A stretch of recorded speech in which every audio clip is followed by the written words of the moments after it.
tu ni na ilungai khop din kong tel to pa kamal Zohan alian som ni le khat aneu som le ni na simi Zohan bung som ni le khat tang som le ni tua chiang in Jesuin amau te kianga hong payun zingan ne ni achi hi ama pen to pa ai lam tak theu ahi manin nang kwa na hi hiam chi in anung zuite khapekin dong ngam lo hi ipula to pa kamalitan chia ta to pan pam piak sakhen nung zuite ya thanem na anung tol na u phual zal te te si kina Jesu va pai hi hallelujah hallelujah mi sol sol lo hi gar sap lo hi amau chia ki khunun ngak lewin ngaman hello wai chiang ina chim na ding wai te ni khan ni chiang in ka kiang ong tung ki nan te chi in amau chia ding hun jong ngak lo hi Jesu ama khe ma to va pai to ma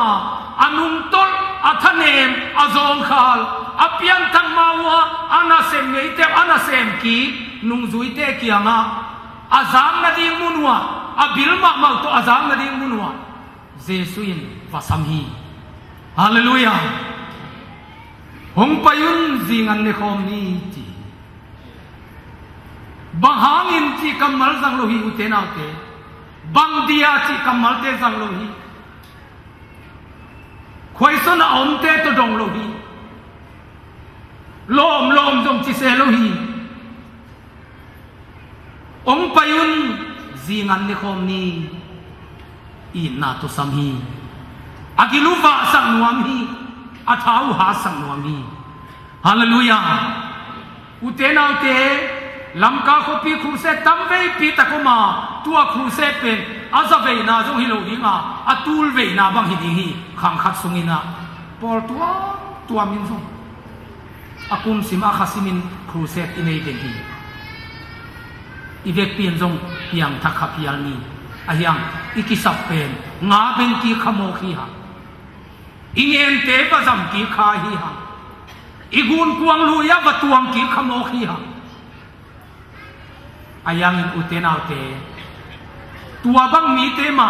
mo sak na sang helovin i na to asam Jesu ina tuni in na nga ben na gun piawa ong dinga na bilma ma to na zaging in tuni in ong pa in zingan kuang khom ding hiang chinong sami hallelujah hallelujah zingan kuang i chi bel utenaw te zing liong suakin zingan kuang in niong sun dinga niong tum dinga nanga dingin lamen na omlai nun ta na ki pan thak di lo chin na ki pan thak di tha na ki pan thak di na kha tha ong ki dim di hi chi na hi utenaw te Jesu to nita an kuang na khang manina nga bet na mun tum na hi te hi Peter te nga ben nuam hi lo hi nga bet sang in Jesu zui u zo hi ayang in Jesu alung zuan huai ma nita kan kuang pi mokin amau la bet pangin leitunga million nimin thang ding in koi som lo hi manina kwan e khasumong pe mok dinga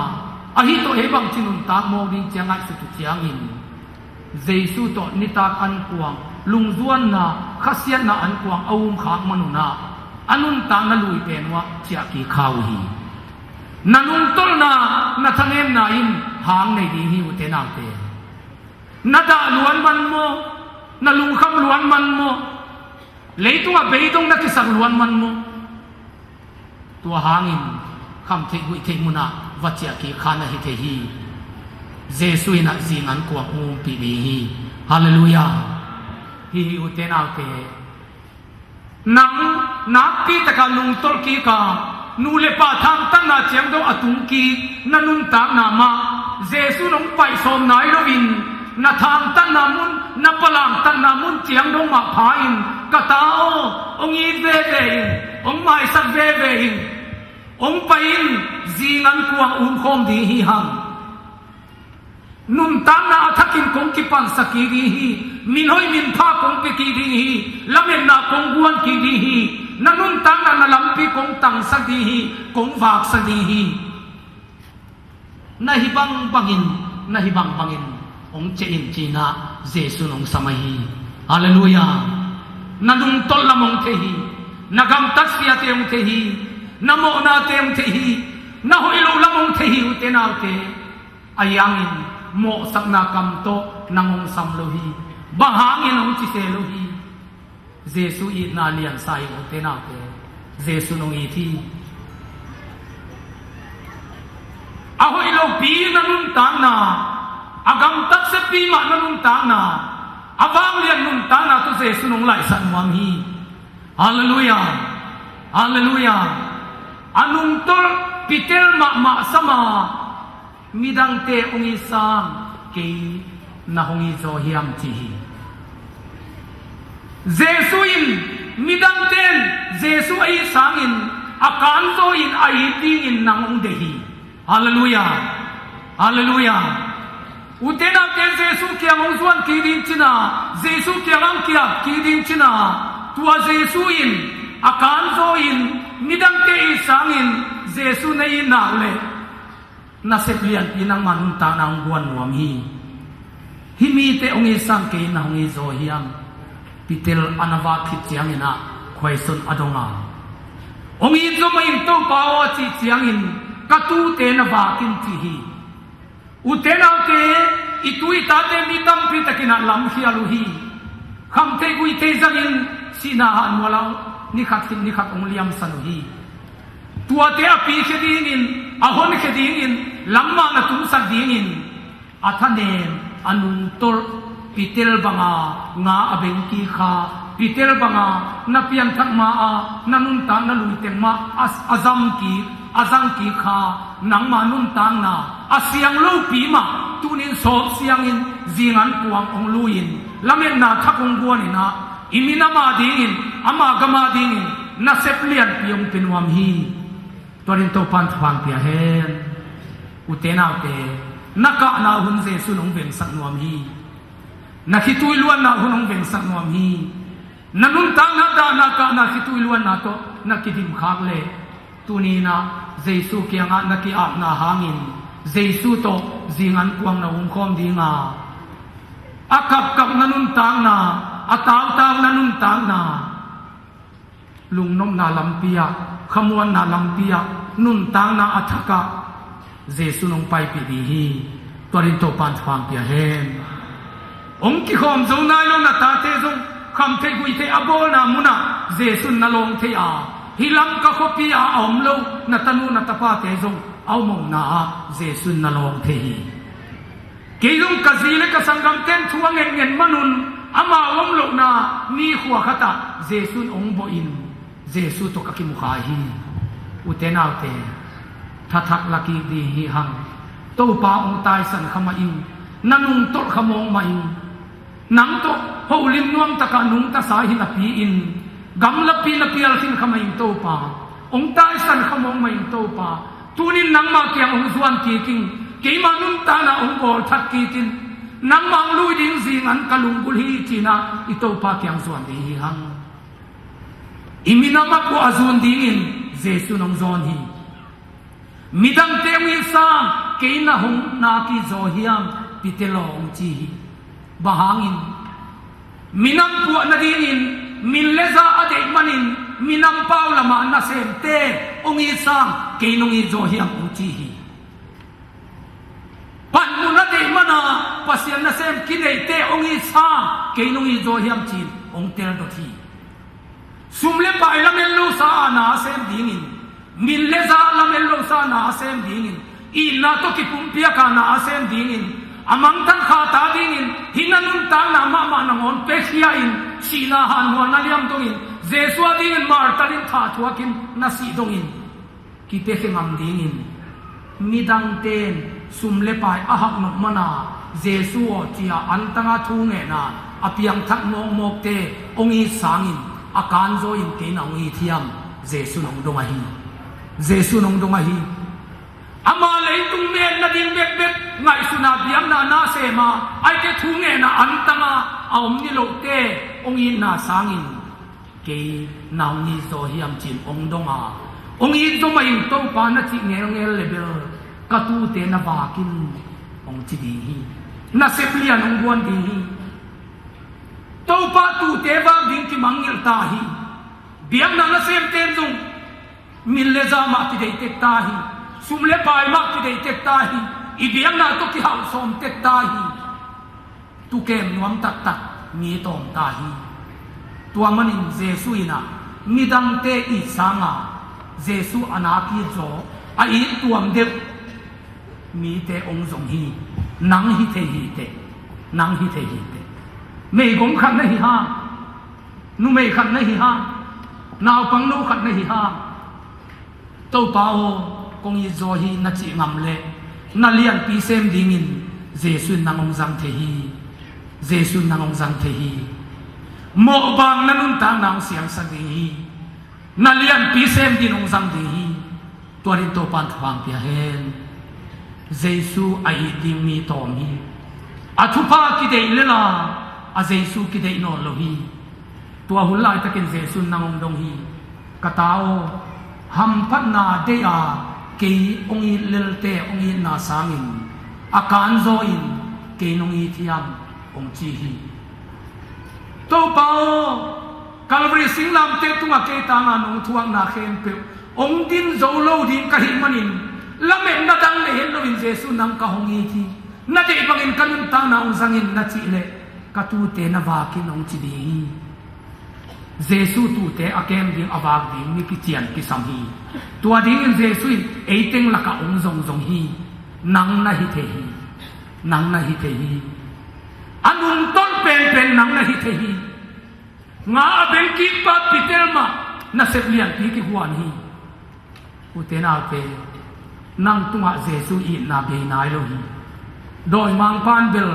kha to ki dim non keite khasyang thuinong tai san hin nagam tak selua nang zu don khate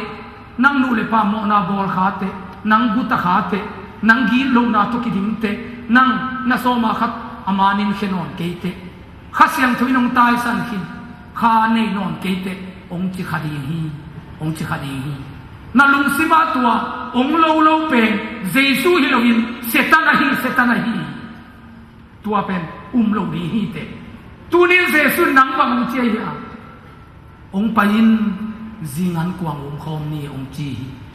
nanung tol na mun am sam hi nu le pa thang tan na mun ma ong sam hi zule sa ne na mun ma ong sam hi kham te gui te na bol na mun mang sam hi utena te ong mo sak lo hi namo na ong gen lo hi ong pain zingan kuang khom ni chi hi jesu sak na adong din to pan pang pia hen jesu to zingan kuang aum khom tak pi din to pan pang pia hen tu nia zingan kuang no um khom na in nanun ta na bukpi thuma lam pia ong khadinga aman pa na lian te sem din ong zang di hi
He's a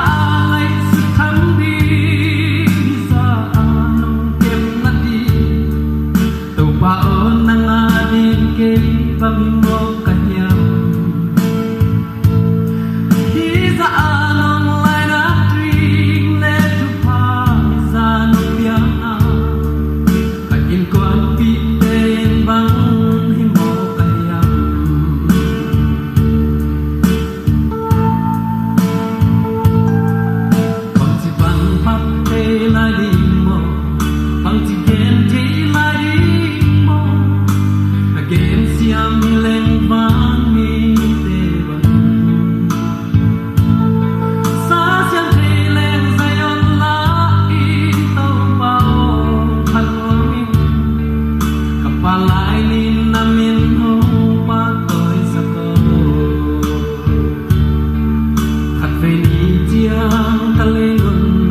lại đi mô mang chỉ ghen thì lại đi mô ghen xiang lên van mi tê sa xiang tê lên say on lá in tông bao phát hoa min kapal lại nên nam min hung pa tôi sa ko khát về nhị chiang kalay nun na mula hong liang sang tim na hanuk sungat sambang zao dia khamo sa le lumang sa ito pa nakami chiang to pa kay hong mang di sa angay sa thandi sa